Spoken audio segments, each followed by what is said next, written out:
Hey YouTube, welcome back. Thank you so much for watching The Literary Layer. Today we're going to be going over all the books that I purchased for my final book haul of the year. And most of these are going to be books from other countries. And so let's go ahead and see what I purchased. The first one I purchased is, I don't know if this is Kappa or Kappa, and this is by Ryunosuke Akutagawa. Akutagawa. Okay, I think that's how you say it. Translated by Allison Markin Powell and Lisa Hoffman Karuta. And I thought this was just a cool book cover. Kappa is a short novel with a magic spell all its own, poignant, fantastical, wry, melancholic, and witty. Scaly, child-sized creatures from Japanese folklore, kappas look something like frogs, but with a sharp, pointed beak, and are infamous for drowning unwary toddlers in rivers. The novel is narrated by patient number 23, a madman in a Japanese lunatic asylum. He recounts how, while out hiking in Kawaguchi, he spotted a kappa. Deciding to chase it, like Alice pursuing the white rabbit, he tumbles down a hole, out of the human world and into the realm of the kappas. There he is well looked after. He makes friends and spends his time learning about their world, exploring the seemingly ridiculous ways of the kappa, and noting many, not always flattering parallels to Japanese customs around morality, justice, economics, and sex. Alas, when he returns to Japan, he is disgusted by humanity, and just as Gulliver misses his beloved companions, the Hui Humnums? Hui Hums. I don't know what that word is. Patient number 23 begins to pine for his old kappa friends. That sounds interesting. It's Kappa, Japanese folklore. The next one is Why Fish Don't Exist, and this is by Lulu Miller. A story of loss, love, and the hidden order of life. David Starr Jordan was a taxonomist, a man possessed with bringing order to the natural world, but chaos seemed out to get him. His fish collections were demolished by lightning, by fire, and eventually by the 1906 San Francisco earthquake, which sent more than 1,000 specimens housed in fragile glass jars plummeting to the floor. In an instant, his life's work was shattered. But instead of giving in to despair, Jordan introduced one clever innovation that he believed would at last protect his work against the chaos of the world. When NPR reporter Lulu Miller first heard this anecdote in passing, she took Jordan for a fool, a cautionary tale in hubris or denial. But as her own life slowly unraveled, she began to wonder about him. Perhaps instead he was a model for how to go on when all seemed lost. What she would unearth about his life would transform her understanding of nature, history, morality, and love. And I think this one is actually a nonfiction. It doesn't say anything about it, but I can't really see. These stickers are covering it up, but I think this one is a nonfiction. Why Fish Don't Exist by Lulu Miller. All right, so the next one is Foster, and this is by Claire Keegan.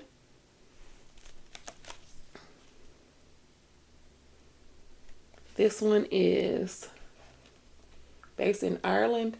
It's a hot summer in rural Ireland. A child is taken by her father to live with relatives on a farm, not knowing when or if she will be brought home again. In the Kinsellas' house, she finds an affection and warmth she has not known, and slowly, in their care, begins to blossom. But there is something unspoken in this new household where everything is so well tended to, and this summer must soon come to an end. This is a heartbreaking story of childhood, loss, and love. Okay.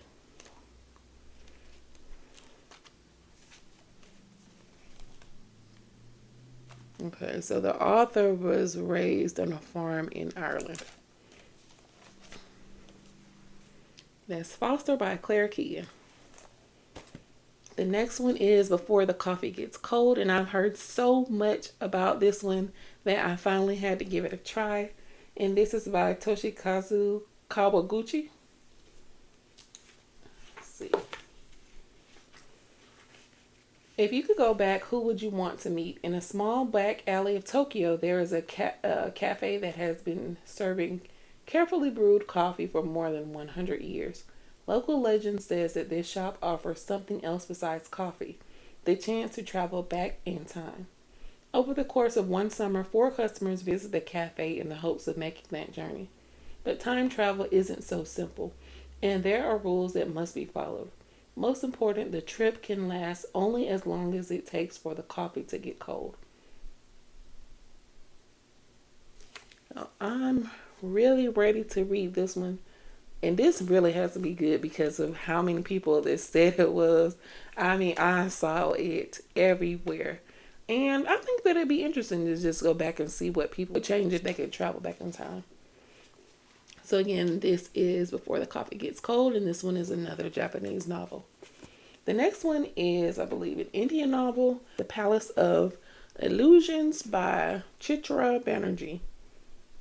Chitra Banerjee, Divakaruni. All right, and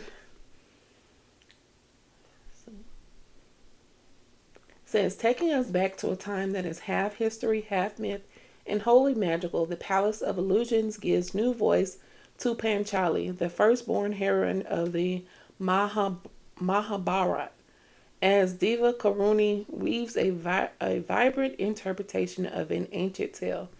Married to 5 royal husbands who have been cheated out of their father's kingdom, Panchali aids their quest to reclaim their birthright, remaining at their side through years of exile and a terrible civil war. But she cannot deny her complicated friendship with the enigmatic Krishna, or her secret attraction to the mysterious man who is her husband's most dangerous enemy, as she is caught up in the ever-manipulating hands of fate. And I was watching a video and I saw a lot of people comments that were Indian talking about this book. I don't remember if the actual video talked about this, but I saw this in the comments and decided to get this one. It sounds like something that I'd be interested in, The Palace of Illusions. And this one is an Indian novel. The next one, this one is from a North Korean author, and this is The Accusation, Forbidden Stories from Inside North Korea, Bandi. A collection of searing and heart-wrenching stories by an anonymous North Korean writer who is still living in the country. The Accusation was smuggled out to South Korea and has now been published in 17 territories around the world.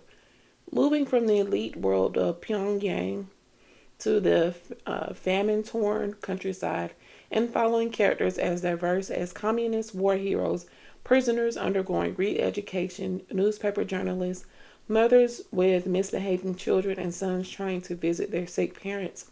The Accusation is an exceptional piece of literature that is a testament to the humanity and rich internal life that persists even under this most brutal and insidious dictatorship.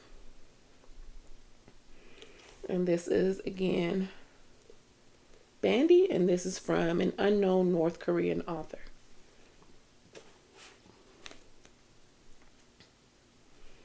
And the next one is by a Latina author. I believe this was from a Latina author. Yep. Afro-Latina poet. And this is The Poet X by Elizabeth Acevedo. Xiomara Bautista feels unheard and unable to hide in her Harlem neighborhood, but secretly she pours her dreams and frustrations onto the pages of her notebook like prayers. When she is invited to join her school's slam poetry club, Xiomara doesn't know how she could ever attend without her religious mommy finding out. But even so, in the face of a world that may not want to hear her, Sierra refuses to be silent. And this one's a poetry book, The Poet X, by a Latina author. And the final one is by a Japanese author, Haruki Murakami. This is my third Murakami book, Kafka on the Shore. And this is actually the one that I hear about the most. So I'm really excited to read this one. I hope that Murakami doesn't disappoint me like he did with the last book. And I did record a video on that one and posted that. If you have not seen that one, make sure to check it out. But okay, Kafka Tamura runs away from home at 15 under the something the sticker is covering up. Under the something his father's dark prophecy. The aging Nakata tracker of lost cats who never recovered from a bizarre childhood affliction finds his pleasantly simplified life suddenly turned upside down. As their parallel odysseys unravel, cats converse with people, fish tumble from the sky, a ghost-like pimp deploys a hegel-spouting girl of the night, a forest harbors soldiers apparently unaged since World War II. There is a savage killing, but the identity of both victim and killer is a riddle, one of many which combine to create an elegant and dreamlike masterpiece. So I'm wondering if this one is going to have the magical realism that they say Murakami is known for. But yeah, I've heard so many good things about this one, and I hope that I enjoy it. And that's my final book for today. Have you read any of these? What did you think of them?